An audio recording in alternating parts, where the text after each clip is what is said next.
Craving the perfect holiday snack? Check out Farmer Bill's Biltong. Think beef jerky, but better. No sugar, no preservatives, just pure animal protein goodness. Crafted from premium grass-fed beef or bison and air-dried to perfection, Farmer Bill's Biltong is nutrient-packed, energy-dense, and perfect for an on-the-go treat or a standout snack for your next party. My favorite is the original bison, but the other flavors like the original beef, smokehouse, and spicy chili have me second-guessing that choice more than once.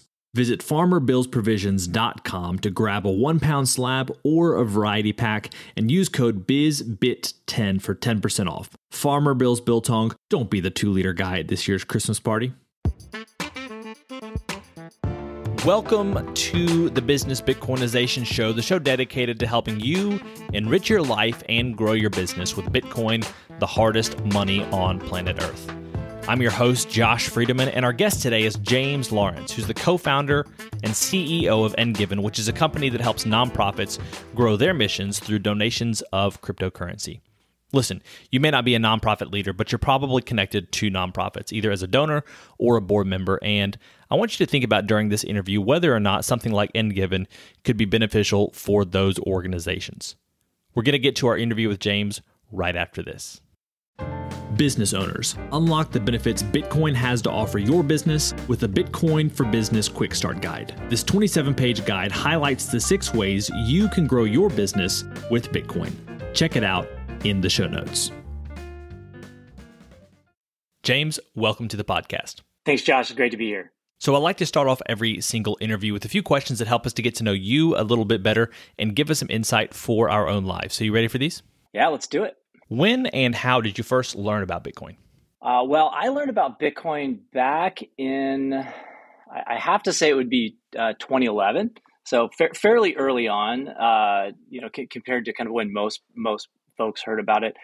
And I believe it was a discussion I was having with a friend of mine who was very into early technologies and was always coming up to me with interesting ideas related to innovation and kind of new tech, and was asking me about Bitcoin. And what I had known about it at that point was really kind of what I had heard about kind of on dark web and Silk Road, and how people were using Bitcoin to buy guns and drugs online, which was, super fascinating. And it was an area where I didn't spend a lot of time, but I certainly had heard about it.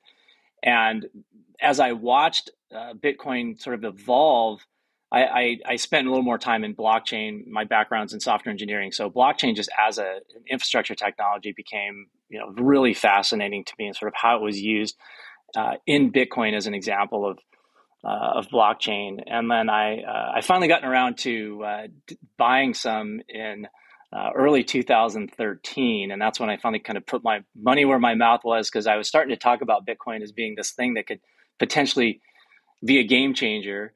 And I finally said, as an engineer, I got to figure out how this works. So I ended up back then. I think Mt. Gox was the big Bitcoin trading platform that was trading most of the Bitcoin around the world at that time. And I was able to set up an account and buy my first tranche. And I've been a pretty big fan, as you can imagine, ever since. Now, I know a lot of people lost a lot of Bitcoin with Mt. Gox. Did you have any issues there? Thankfully, I did not. I had it for about a year, and so I think I got in at just under $100 per Bitcoin. And I remember when it hit 1,000, I thought to myself, "That's got to be it. Like, Bitcoin could never go higher than this. This just seems like such a huge increase, and 10x on my investment, which, quite frankly, I never had huge aspirations of Bitcoin being this appreciated asset, right? It was always, this will be something that will potentially be a replacement for fiat, and it'll, probably stay really low, or at some point it'll sort of even out and it'll be really useful to buy things, buy services, whatnot. So I ended up selling some of it, and then in that process, I ended up moving it to my own, my own wallet that I custodied myself. And not too long after, Mt. Gox imploded, and you know the story there. So yeah, thankfully I was spared of the insanity that happened in that particular case, and I'm still hoping that most people that lost Bitcoin in there have gotten it back at some point. The next question is this: what's an insight or fact about Bitcoin that you wish that everyone understood? Well, there's probably a few. I mean, one fun fact is you can buy street tacos in El Zante, El Salvador with it, which I think is just really awesome. I think most people don't know that the total circulating supply is getting pretty close to the end, and it's going to be kind of fascinating to see how what the adoption looks like, what the value of it looks like. Does it stabilize? Does it become more valuable because now it's there's no more being minted? But I think that's a kind of a fascinating topic that most people just think, oh, Bitcoin's going to just continue to be minted forever, and we're not too far away from seeing kind of the end of the supply being minted. Yeah, absolutely. And, some people listening to this will already know that there's only going to be ever 21 million, with quite a few of those having been lost. But what a lot of people don't think about is the fact that 19 million of those already are out there. So from now until 2140, whenever it is, 2 million have left to be minted. And that's pretty incredible to wrap your mind around. It is indeed. The third question is this: what's the Bitcoin resource you most recommend to other people? I like reading the news publications that are focused on crypto. And I mean, Bitcoin.com is great. CoinDesk. I try to, use Google Alerts for Bitcoin for interesting things that might pop up. And I do my best to kind of stay up on certain Reddit groups. So I think it's really a preference on how you like to digest your content. So specifically around Bitcoin, I think there's some great resources. There's lots of good blogs. There's many Bitcoin maximalists on Twitter that provide great insights about what's going on, where which whales are pulling Bitcoin out of exchanges and self custodying or whatnot. And so I think it's really up to the user to kind of determine what they like, how they like their data, provided to them. But there's just so much good info out there that I don't just focus on one particular area. I try to keep a pulse through a variety of different news media. Question 4 is, beyond Bitcoin, what's a resource or an idea that's been valuable to you or your business recently? I really like the idea of Bitcoin providing some kind of earning capability.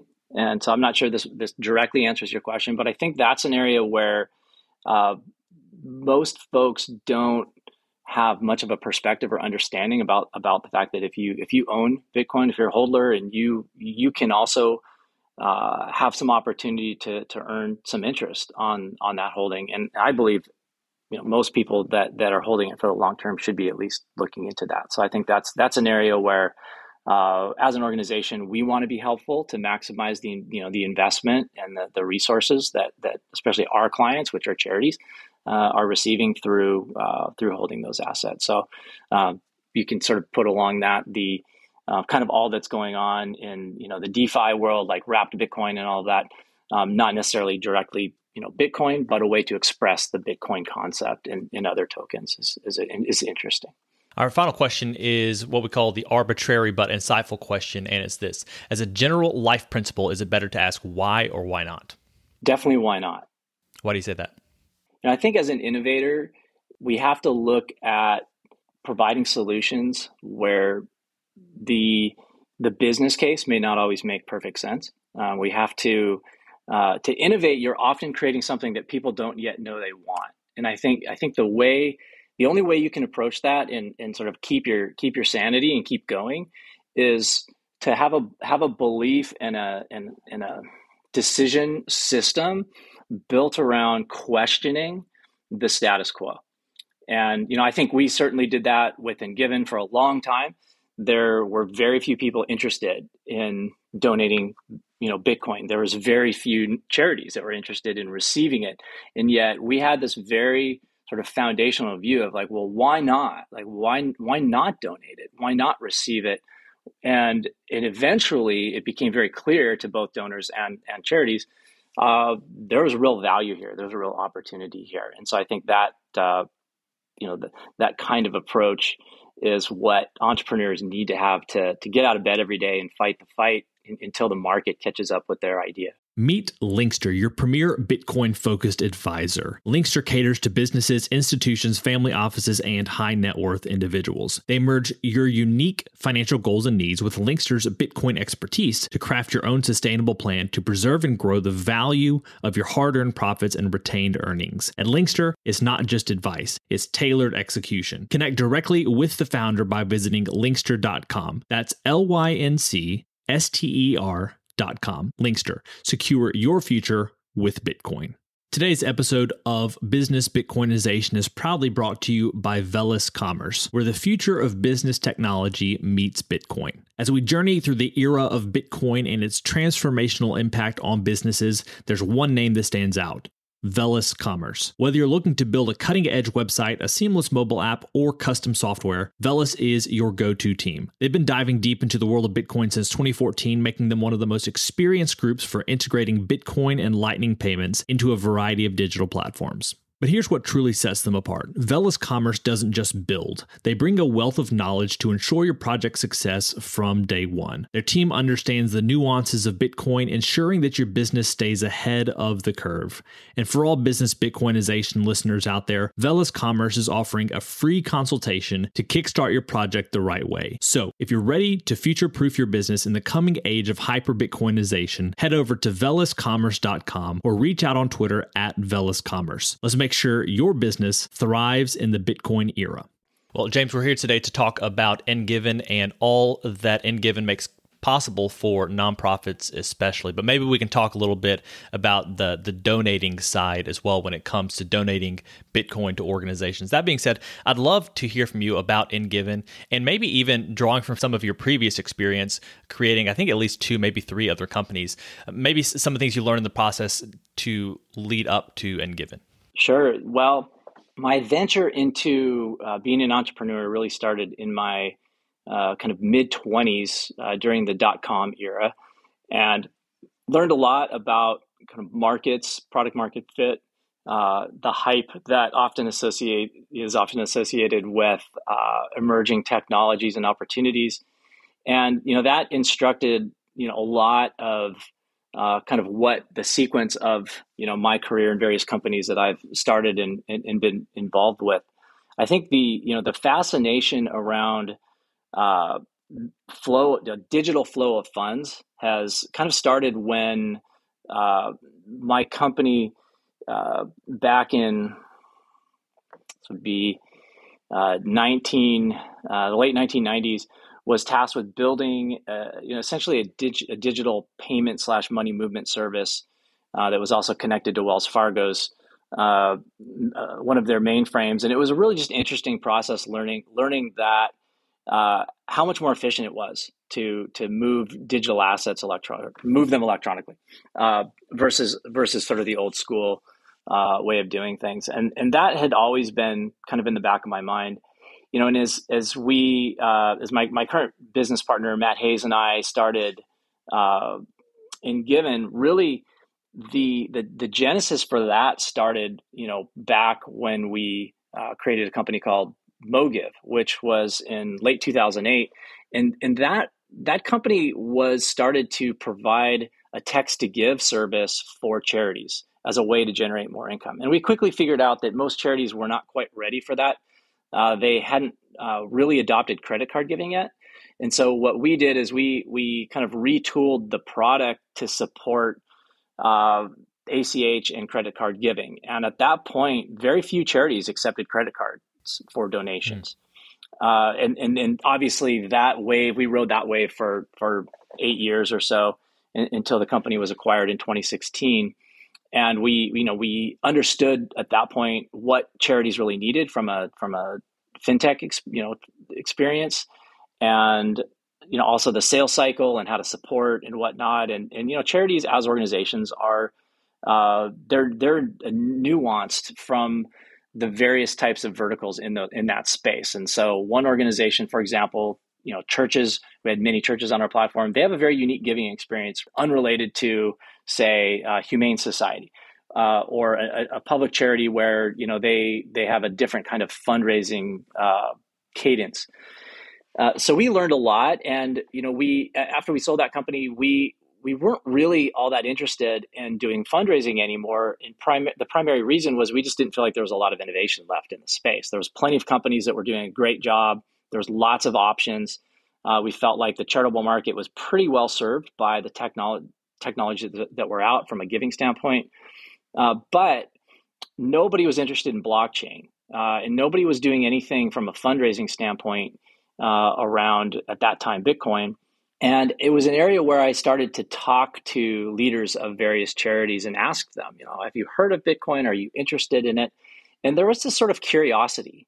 There clearly wasn't a desire to adopt it. There wasn't a big motivation or a big push, but there was a curiosity. And so what we decided to do is take a very long, methodical approach to determining whether or not we thought there was going to be a business for charitable donations of Bitcoin.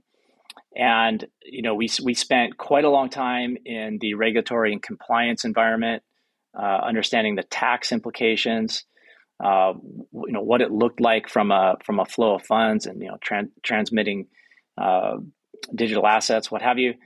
And we finally came to the conclusion that we understood pretty well how to roll this out and then pass along kind of all the compliance and regulatory guidelines that we had learned to our clients, so that we could then go to a nonprofit and present them with a solution that we knew they would keep them safe, would keep the donor safe, and would provide an elegant experience for both of them. And so that's really what we kind of got to that point, and then we decided to build our system, which in many ways was modeled after a traditional digital giving platform, which we had obviously had done for many years. So that part of it was pretty straightforward. But even then, there was a long period from the time we had started the company to where we started onboarding customers. And then it wasn't really until 2021 where kind of that product market fit that every entrepreneur looks for really started to show itself. So in the past, I've worked at a nonprofit, and I know that nonprofits never want to say no to a gift, especially if there is obvious value there. Sometimes, every once in a while, you want to make sure that it's actually valuable if it's a gift in kind. But that being said, I'd be curious to know what receiving a donation in Bitcoin might look like with Engiven and without Engiven. So what is the value that Engiven brings to the process besides just a little bit of explanation and clarity? Sure. Well, we have a methodology that follows what we believe are the obligatory compliance requirements for organizations who are accepting and exchanging crypto.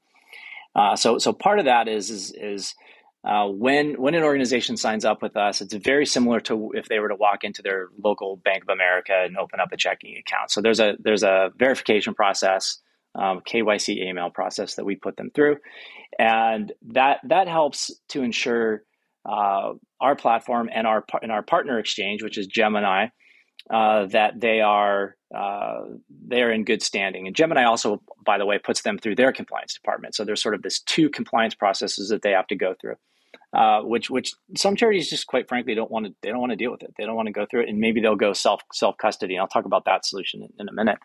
But once they're onboarded onto our platform, we provide a customized giving page. We once they donate, we provide a great donation interface for their givers.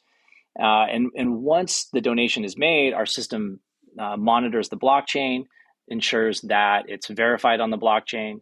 And then for most of our clients, we'll actually exchange it for US dollars in real time. And it's a fully automated process. And then we send a receipt to the donor. We move the funds directly from their exchange account into their local bank account, and that's if they've converted it. And then we also provide a custody solution. So we're big fans of crypto. We're huge fans of Bitcoin, and we believe that there's a long-term strategy there for organizations that want to hold it. Many don't. Many aren't sure. So we actually have a custody solution built and fully integrated into our platform for those who want to hold Bitcoin.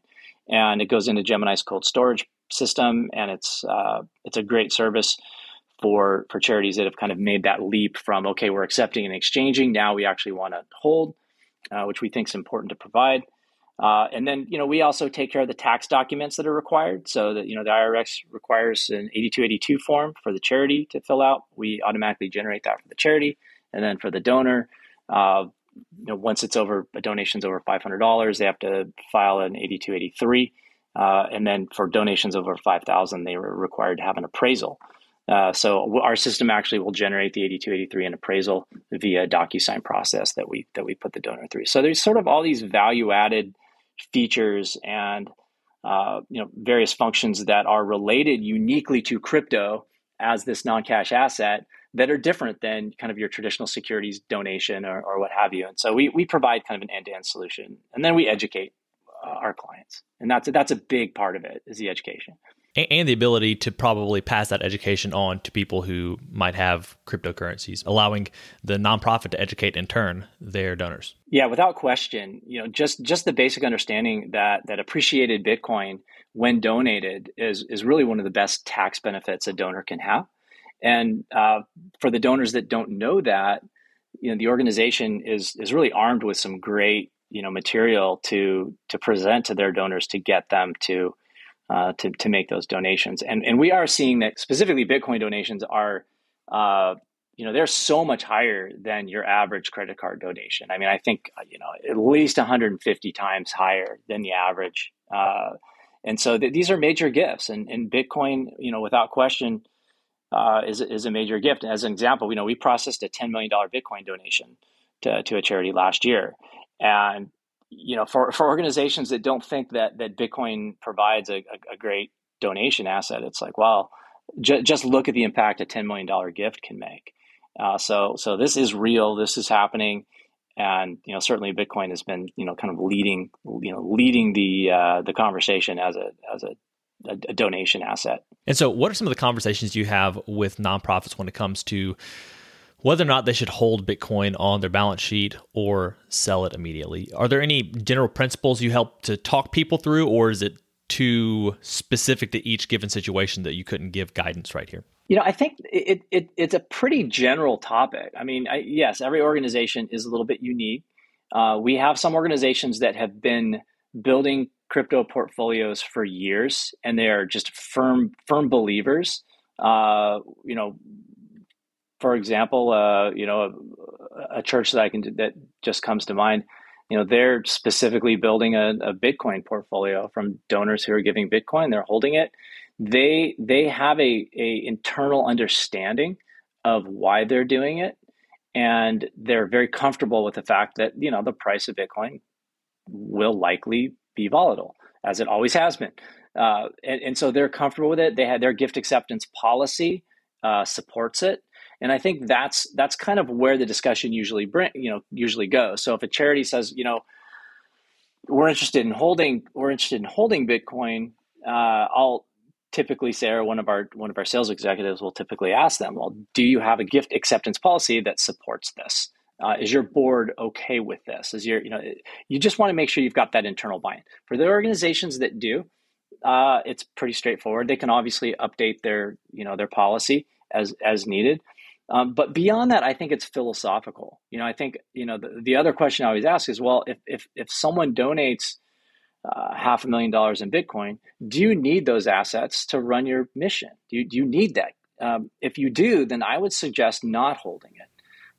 If you believe that you can, if you can run your organization without that, I would say absolutely. And people will oftentimes say, well, what's your personal preference? Like, what's the price of Bitcoin going to be at the end of the year? And of course, I have my own theories, but I don't know the answer dangerous. to that. And so I can obviously say that, like, I am very much, I have a very long-term view on the price of Bitcoin, and I'm very bullish on it. But I also don't need it to run my mission, and that's a huge distinction that I think charities need to carefully consider as they decide whether or not they're gonna hold. I have heard someone say that there could be some difficulty with working with their CPA. Like, CPAs aren't necessarily big fans of the implications of holding Bitcoin on a balance sheet, especially for a nonprofit. Any thoughts there? Is that FUD, or is there some legitimacy to that? And maybe does that affect who you choose as a CPA as well? Yeah, it's a really interesting question. We have relationships with a number of firms that specialize in tax services for charities, and I think by and large, CPAs are just trying to get their arms around it, and I think that's probably it. A lot of folks in the financial services area, in general, when new assets come along and they don't quite understand, they tend to just want to get rid of it, and that's just unnecessary. There's enough good information out nowadays, whether it's tax code, whether it's um, the way that crypto is treated by the SEC, or specifically Bitcoin and what they've said about it. Uh, it's not a heavy lift to go from sort of not understanding it to understanding how it should be on the balance sheet and valuing it, and what have you. And again, this is one of the areas where we try to provide as much information as we can. So, for example, our CFO is also a CPA, and he's very in tune with what's going on with how to classify Bitcoin donations, and whether they're held or not. And so I think it's more just the effort.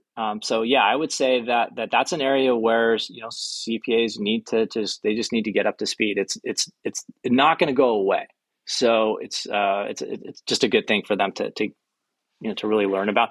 And from what I can tell, more and more information every day, more and more conferences that tax professionals attend, crypto seems to be a topic of conversation at many of them. Well, I want to give you a chance in just a second to plug where people can go to find out more about your organization and how they can work with you. But before that, are there any things that you feel like would be helpful for the nonprofit board member, leader, whoever it might be, anything for them to know before we finish out today's interview that we happen to skip over, miss, whatever in our conversation today? Sure.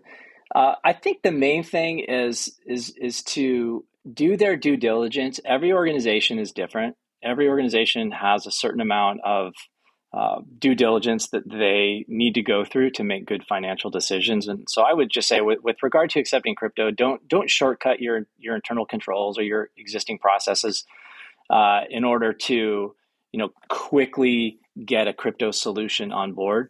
But I would encourage to look around, maybe at other organizations that are like yours, and see if they're using crypto, see who they're using.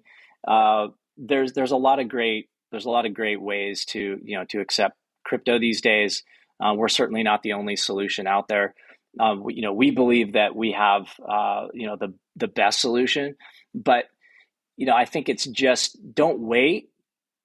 Start your process now. We know that there are a limited number of nonprofits accepting crypto at this point, and that means there's donors out there that have donations they want to make, and if they can't make it to your organization, they'll make it to one that accepts it. And so there's really not a lot of downside at this point to starting that process and figuring out what's the right path. So get going on it before Q4 is what I would say. There you go. Yeah. Sounds good. And if people do want to get going on it before Q4, where can people go if they want to find out what it looks like to work with you? So go to engiven.com. Our website provides a lot of great information, and then more than happy to connect and do a demo, walk you through the process, talk about kind of all the things we've talked about today. And we're very methodical in terms of how we onboard. So please take a look, and we'd love to serve you. Well, James, thank you so much for your time today. It's been a pleasure. Yeah, thanks for having me. Appreciate it, and hope to be back at some point. All right, friends, it's a wrap. Thanks for listening to this episode of the Business Bitcoinization Show. If you want to reach out, our email is info@bizbitshow.com. Also, if you haven't done so yet, go ahead and scroll on down to the show notes. There you'll find ways to connect with me and our guest, as well as our excellent sponsors who can help you succeed in your life and in your business. Keep building, keep growing, and until next time, keep living and leading well. If you're a regular listener of the podcast, thank you. If you want to take a further step in your support for the show, you can help us grow by listening on Fountain, a value-for-value podcast app on iOS or Android. If you hear something you like that you disagree with or anything else, you can share it by sending some sats and adding a comment with your thoughts. Some of you have already done this, and I appreciate it. I'm going to begin reading your boosts on upcoming episodes, so if you have some insight or value to add, let the people know. Getting started with Fountain is easy. You can add Bitcoin to your Fountain wallet by using your fiat accounts or any Lightning wallet. And one of my favorite features is that once you're using the app, you can earn sats just by listening on Fountain. Check out the link in the show notes to get started with Fountain today.